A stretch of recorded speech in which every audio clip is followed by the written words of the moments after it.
My Big Fat Mouth. I've been singing that all week. That song gets la la la la la all stuck in my head, so that's not too bad. But well, I'm super glad you're here. We have been talking about our big fat mouths. Well, some of you have one. Some of you have a really good friend who has one. Your sister has one. I don't know. Somebody has a big mouth around you. Actually, all of us have a big mouth at times and in different areas, right? So I don't know about you, but sometimes I start saying things and I realize as I'm saying it that it's stupid. Or the second I finish, I'm like, now that was embarrassing. I should have. Or the other thing, sometimes I'll say it and I was like, oh, I should not have said that. Okay, it just came out totally wrong. But the embarrassing thing happens to me a lot. Like I was at a restaurant and the waitress brought my food and she put it down and she said, enjoy your meal. And I said, you too. I was like, wait. I mean, when you eat, eventually, I'm assuming at some point, it's like then you try to cover for your stupid and just, never mind, I'm dumb, leave. and so I've done that. But I've also had those moments when you said something to somebody and like the moment it came out, you realize that I should have said it that way. So I was complaining, we were talking about 2 weeks ago, a while back when I was in school about being single.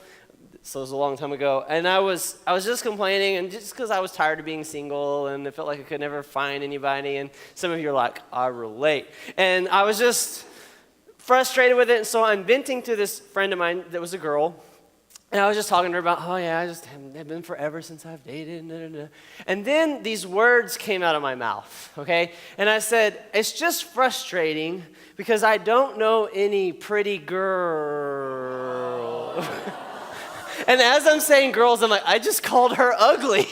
That's like, girls that are interested in dating me. Saved it, okay. But I was just like, oh man, I can't say that. And you do that? You start to say something and you're like, oh man. And then you want to just somehow take the words back, okay? Maybe you smart it off to your mom. You're like, never mind, I didn't mean it. It was an accident, okay? Does not what I mean. Okay, I really meant I love you. And so you just want to take them back. It's kind of funny when you see it happen to somebody else, though, okay? So those of you that are freshmen, you know as a freshman, you're trying to not be the bottom, okay? Because you're the fish, you're fresh meat, whatever they want to call you, okay? And so you've got to try to fit in, you got to be cool. And so my freshman year, I was in IPC, so maybe you still take that. And during my IPC class was when they did the announcements. And so they had a recording of the student council president did the announcements. And he was this like senior, and as a freshman, like seniors are like, whoa, up there. And he was really cool. He was like, this quarterback and all of that. So he was Mr. Popular. He was like pretty much your typical TV popular person, okay? He had the look and all that. And so as soon as the announcement ends, this kid is a freshman in my class in the back row goes, the senior's name was Lusk, or his last name was Lusk. He goes, Lusk is such a moron. And then everyone looks and goes, and he's like, what? And Lusk was standing right behind, walked in the classroom, and he was like, I mean, a moron if we don't like you. It's like he was trying to, totally, and it was funny for the rest of us, but he was totally embarrassed. It's really fun when it happens. And little kids are the best, because little kids can get away with anything, right? So I have a cousin, he's my age, but when he was little, he was with his mom, so my aunt, at the grocery store, and this large man came down the aisle, okay? And he looks right at this man and goes, whoa, how did you blow yourself up like that? And my aunt was like, no.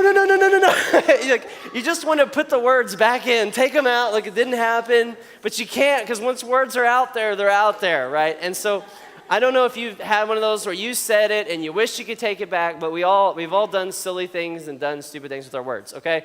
And that's why we're talking about our words, because they are really important and they make a big deal. So the last few weeks we've started with James chapter 3, and I'm not going to read the whole thing even tonight, but I encourage you to check it out sometime, because there is a whole lot in James chapter 3 about your mouth. And I'm just going to look at a couple verses from it today, because I think we can get the idea. And it says this, we put bits in the mouths of horses to make them obey us. We can turn the whole animal. So when we put these, this is a bit, okay, in the mouth. So this thing weighs like I don't know, a pound, okay? Just a pound of metal here. And you put this in a 750-pound horse, and you can make it go wherever you want, right? Some horses get up to 2,000 pounds, certain of the bigger ones. So, I mean, you can steer this entire animal with something this little, which is pretty impressive, okay? There's something so small. So this is kind of hopeful and kind of scary. So when it comes to your mouth, because this is what it's talking about, it's not just telling us about horses, like there's a lesson about horses in the Bible. This is telling us about our mouth and how that with our mouth we can turn our lives in different directions. So with your mouth, you can make positive things. You can help relationships get better. You can make things better with your mouth, or you can really mess up your mouth. So you can kind of go either way. This is kind of hopeful. The rest of the passage is not very hopeful. Okay, the rest of it is kind of like, watch out or you're going to ruin everything with your mouth. We've looked at this one the last couple of weeks, and I want to point out one other thing we haven't talked about yet. It says, consider what a great forest is set on fire by a small spark. The tongue is also a fire. It corrupts the whole person, sets the whole course of his life on fire, and it itself is set on fire by hell. By the way, it's like, it's set on fire by hell. Okay, that's kind of sounds intimidating. But what's interesting, okay, so think of this. So this is really small, and yet it can control the whole animal. That doesn't seem like it should. It seems like you need something bigger. But even this is even more crazy, that something this big could start an entire forest fire that burns, I don't know about millions, but like hundreds of miles and like millions of dollars in damage, right? That doesn't seem like it's in the right proportion, right? I mean, it's teeny tiny and it's going to have this huge impact. The point is, well, maybe you've experienced this. Have you ever said something to like your parents and they made a huge deal out of it, okay? Like all I said was, it was just little, and I got grounded forever, okay? They got so mad, or, all I said to my friend was, and it seems so little, but they're so mad. Y'all ever experienced something like this? Okay, and it's amazing how something so small has such a big impact. And that's kind of the point of what he's saying here in the book of James, that your mouth, well, I think if he was around nowadays, he might have said it like this. Your mouth is like a loaded weapon. How many of you have shot a gun? Who's shot a gun? Okay, quite a few of you. So if you remember the first time that you ever held an actual gun, I remember the first time I held a handgun. A handgun it's heavy, it's metal, it's cold, when you first pick it up. And it is, the first time I held it, it was really intimidating. And it's amazing with something like this, it's loaded. I thought about bringing one because I have a couple, but then I thought about your parents, okay? I can't believe he had a gun in church. He could have shot my little angel, okay? And so, your mom call you my little hellion. I don't know what your mom calls you. So I didn't want to freak out your mom. But think about it. Some of your parents would be freaked. Some of them would be like, oh, that's cool. I like that church. Okay, you got the guns up in there. I need to go visit. But the reason why someone get embarrassed or scared or didn't like it is because guns are powerful and they could do a lot. And it's amazing. All you do is go, eat. It's a little squeeze, okay? And then boom, somebody can be dead. I mean, it's powerful. Just a little beep. And your mouth is like that. In fact, you should think of your mouth as a loaded weapon, because all you have to do is eat, and you can ruin a lot. In fact, right now, can you imagine what I could do with my microphone? I could get myself fired in the next 30 seconds if I really wanted to, all right? I have that ability with my microphone and with my mouth. And you can do, I'm not going to, but you can do a lot of things with your mouth, and it just a little bleep. It's like a loaded weapon. I think we need a warning label for our mouth. In fact, if you read this entire passage, he starts talking about it's like it's full of poison and evil. It's set on fire by hell. It sounds like a warning label to me. He's like, hey, warning, be careful. I like to read warning labels actually because they're really interesting. The stuff that I have noticed and I have found on warning labels. So I read a hairdryer and it said this. It says, do not use while taking a shower. I think they make these after something happens. So somebody was in the shower, it doesn't work. I guess, I don't know. It also said, do not use while sleeping. So apparently that was an issue for somebody. We got Christmas lights. You can ask Tracy. We read this on our Christmas lights. It said, warning, for indoor or outdoor use only. And I was like, okay, wait. I got to be really careful to only use them indoor or outdoor. I mean, I don't want to take them in outer space or anything, because then I might die. I don't know what happens if you take them in outer space. So, and then, what do we read? A mattress, it said, do not attempt to swallow. Like, who is at home and goes, hey, I think I can swallow it. You want me to try? There's no warning label that says not to try. And so I don't know, how did this happen? And then there's an iron that said, warning, warning, never iron clothes on the body. So somebody's like, it's kind of wrinkled, but I don't want to take it off. I don't know, like, why? Okay, there was a chainsaw warning label that said, warning, do not attempt to stop chain with hands. Like, you wouldn't think you would have to say, I mean, it cut down that tree, but it keeps on spinning. Stop. Okay, how does it get there? I don't, like some people. And my personal favorite was a microwave oven. You should look and see if your microwave, like in the manual says this somewhere. Warning, do not use for drying pets. Fluffy! What happened, Fluffy? Okay. Now, the reason, some of you are about to cry, you're thinking of Fluffy. The reason they put warning labels on stuff is to hopefully keep people from getting hurt. I mean, if you think you can do those things, you're not even going to read what is reading? Okay. But the whole point, I think, of what he's doing in James chapter 3 is saying this. Warning, warning. You can mess yourself up, okay, with your words. You can mess up your life, you can mess up your relationships, you can mess up all kinds of stuff with your words. So we've talked about some stuff that can mess you up. Tonight we're going to talk about another thing. And it is one of those things I just want to give you a big warning label. That this thing we think is teeny tiny, but it's actually something that can cause extreme problems in your life. And it's this word, it's lying, okay? Lying. It's one of the 10 commandments, but it's that one we think is like the little one, right? It's the little. I mean, I didn't kill anybody. That's a big one, but this is a little one. Most of you don't struggle with killing people. Okay, none of you, hopefully, struggle with killing people. But the lying thing, it's just small, right? Not a big deal. But lying is something that is, it's one of those word things that is like warning. You can really mess yourself up if you let this happen. I mean, and church, there's a lot of us, we do it kind of all the time. You know, it's like your teacher's like, well, how come you didn't finish this? Oh, well, I was going to, but last night it was like our family was so crazy busy and I really wanted to and I couldn't. I mean, busy, Netflix, busy, same thing, right? And we just kind of make up a little thing, just a little bit different, okay? Your friends are talking about what they did that weekend and they had this really cool weekend and so you kind of make one up too, It's like, yeah, my weekend was awesome. And you just make it up, right? And so, how many of you would be honest? Say you've told at least a small lie in the last 24 hours. Yeah. Now I wonder how many people are lying right now by not raising. So studies show that your average person, so on average, we lie 4 times a day. On average. That's kind of crazy. And then they did this other study I thought was really interesting. 60% of people, when they meet a new person, if they talk for at least 10 minutes, they will tell a lie.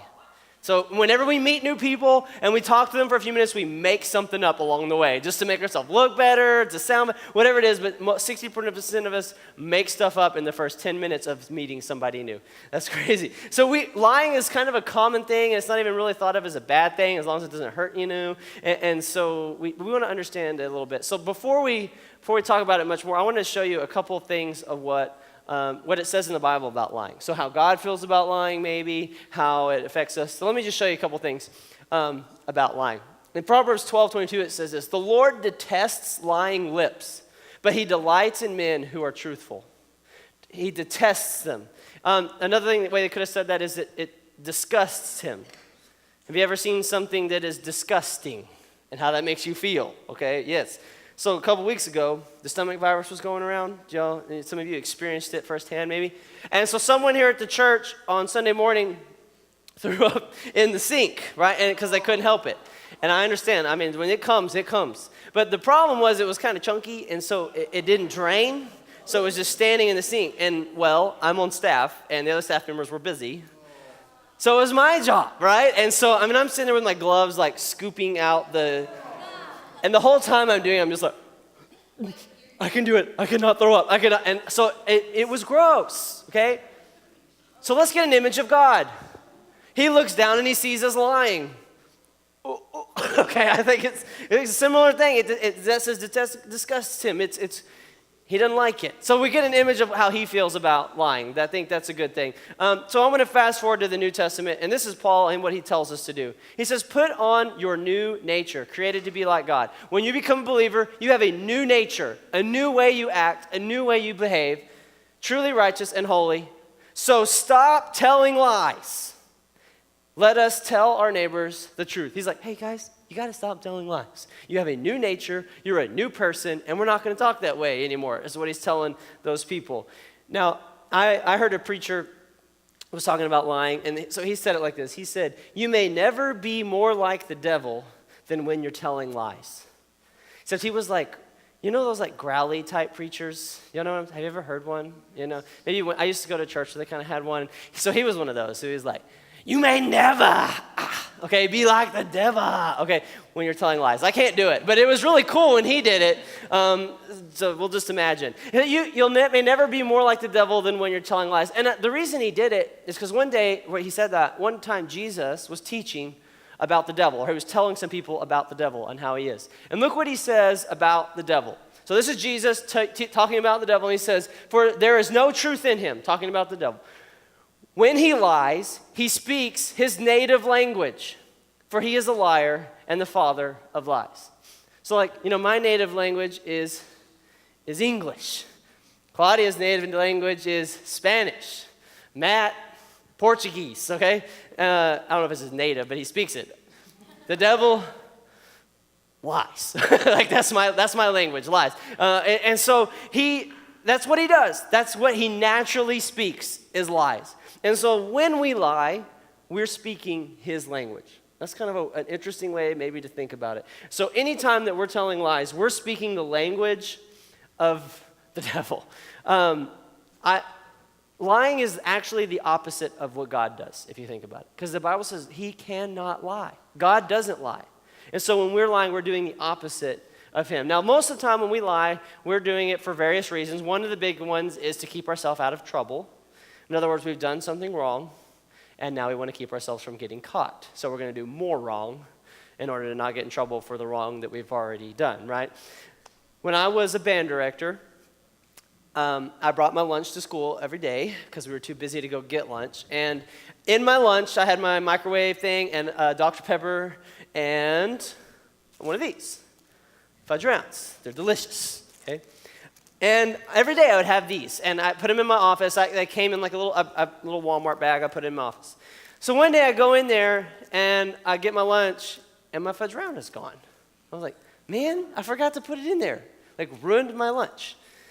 Well, so the next day, I come, and I know I have it. And I get ready for lunch, I open my bag. It's gone.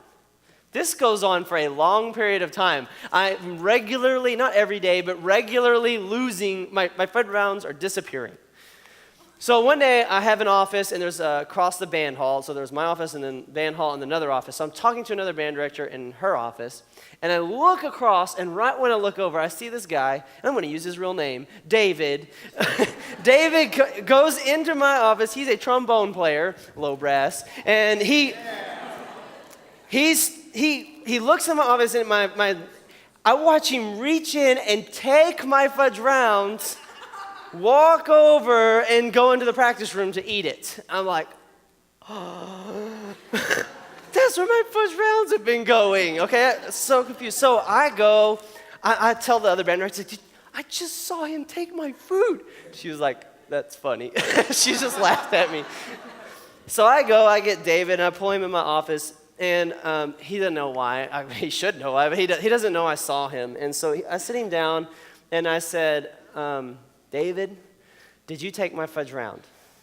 And I felt so awkward. You feel like a little kid. Did you take my fudge round? And he goes, no. I was like, David, Let me ask you a different way. Why did you take my fudge round? I didn't take it. David, you don't understand. I saw you take my fudge round. No, I didn't take it. I mean, he just like doubles down, looks at me, and I said, David, I was sitting in that office, and I watched your hand go into my office and take the fudge round and then go and eat it. So you are going to apologize right now, or I'm going to call your mom, and it's going to be very embarrassing for me to say you stole my fudge round. But that's what I'm going to do, and so until you admit it and tell me you're sorry. And so he said, I'm sorry, I took your pastry. And I was like, it's not a pastry, but whatever. And then I was like, dude, if you need food, I'll buy you food, but you can't take my food. And so then he left, and it was over, and he didn't ever steal them again. But, this was, in that moment, a couple of things happened. Number one, I found out who was stealing my stuff, and I didn't lose it anymore. But beyond him getting in a little bit of trouble for taking something small, when he looked me in the eye and said a lie, like over and over, like as confident as it could be, he lost something else. And you know what that was? Yeah. I mean, never again did I was there for another 6 months before I left, and I could never believe a word that he said again. I mean, like, it didn't matter what he would say. I'm like, he could be lying right now because he just lied right to my face before. And he completely lost trust. And trust is you have to have it to have a relationship. Well, or a friendship. So if you're talking about, if I'm talking about me and my wife, there's trust there. If we don't have trust, our relationship is going to suffer until we can regain trust. If you have a friendship with somebody, it's not going to be a close friendship if there's no trust. It's going to be a very distant, hurtful relationship or friendship if there's no trust. Some of you have lost your parents' trust. Some of you, you've done something, you said something, and you lost it, and then you discovered how hard it is to get trust back.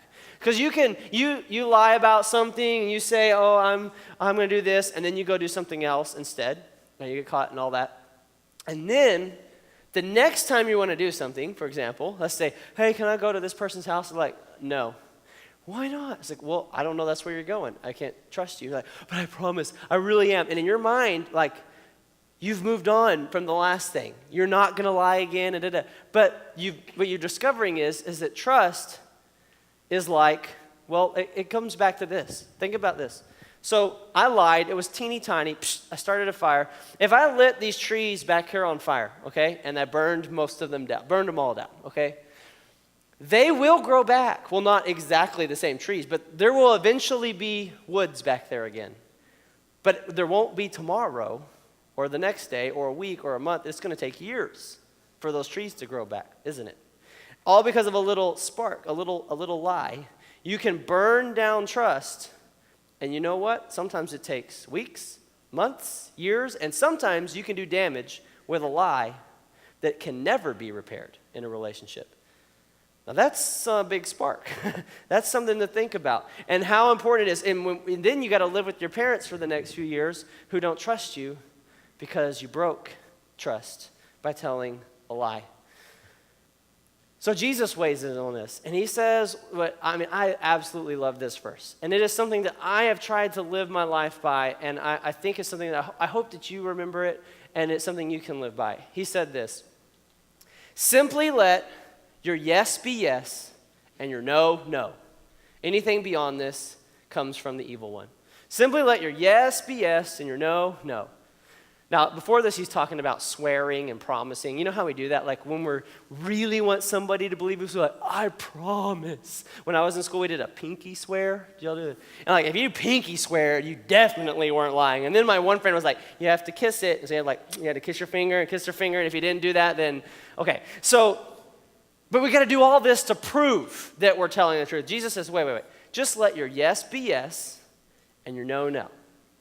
Pretty simple. If I say yes, it means yes. And you're like, well, that's pretty easy until some girl walks up with her newborn baby and she's like, isn't it so cute? Isn't she so cute? And you're like, that's the ugliest baby I ever saw.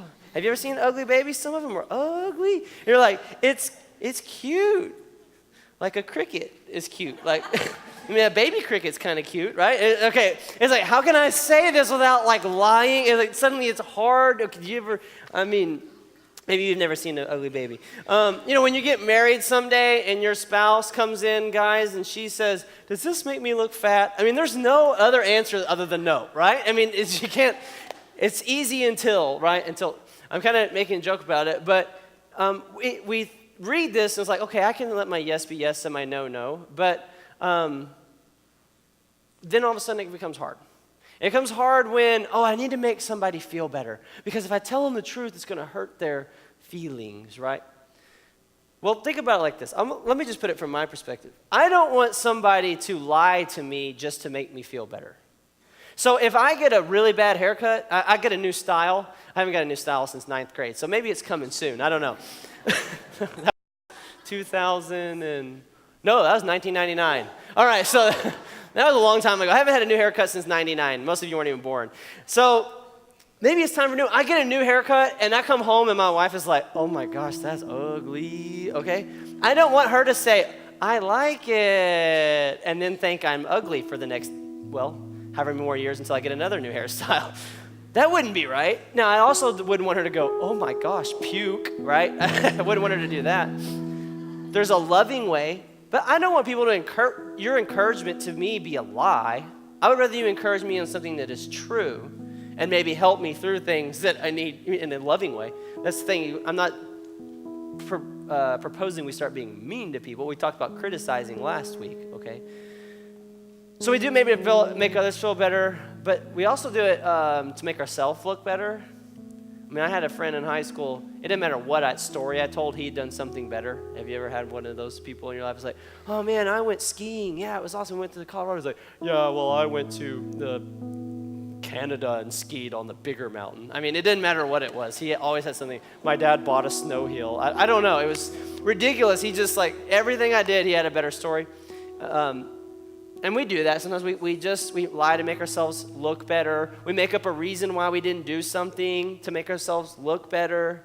And I already talked about lying to cover up a wrong, which, by the way, is why a lot of you keep falling into the same wrongs over and over again, because you never are honest about what you did wrong, and you never have to correct it. And so we keep falling into the same sin over and over and over. And so the truth is we just don't trust God. We don't trust that making our yes, yes, and our no, no is really the best way for us to live, and so we don't do it. We also might think that, hey, if I lie, it's gonna make this relationship better. You ever thought that? If I lie, it'll make it better. But then your relationship is built on what? Lies. That's not a real relationship. Oh, I can avoid this conflict if I lie. Well, the conflict is still there. You just haven't dealt with it. Most relationships get better once you deal with it. See, lying doesn't make things better. Yeah, sure, you're not going to get in trouble right now if I tell a lie, but you still did the thing that was wrong, and that still has to weigh on your conscience. So, I mean, we can go on and on and on talking about why, but I just want to ask you this. Who do you want to be? I want to be this. I want people to know if they talk to me, my yes is yes and my no is no. Even when it's inconvenient. One time somebody asked me to do something, and I said yes in the moment. They said, hey, will you da-da-da-da? And I was like, yes, I will. And then a few minutes later, I was like, why did I say yes?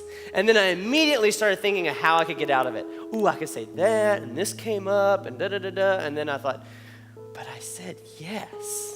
And so I went and did it anyways, because my yes is yes, and my no is no. And if I say I'm going to do it, then that's what I'm going to do. Unless obviously it's like I told someone I'm going to do a sin, okay? Then I can't do that. you understand? But my yes is yes. If what I say is going to be true, are you going to choose to be the kind of person that people can trust? That's the question. And are you going to trust God that His way is best? I know that for a lot of us, we just don't even think lying is a big deal. I hope that maybe you'll hear the warning from James. Warning, warning, warning. You can hurt your life. Even if it doesn't burn down your life, why would we keep doing something that makes God unhappy? So we're going to end tonight with a time of prayer, and the reason we pray at the end is in case you have anything that's going on in your life that you need prayer about, and we'll pray for you. Something at school, something at home, whatever. And if you're dealing with something with your mouth, a lot of us do, we just say things and it just comes out and we need to get control. Why don't you go back and let somebody pray with you, that you'll start to deal with whatever's in here that's making that come out.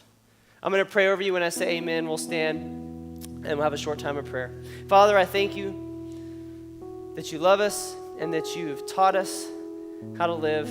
I pray that we would trust you enough to tell the truth, to let our yes be yes and our no, no.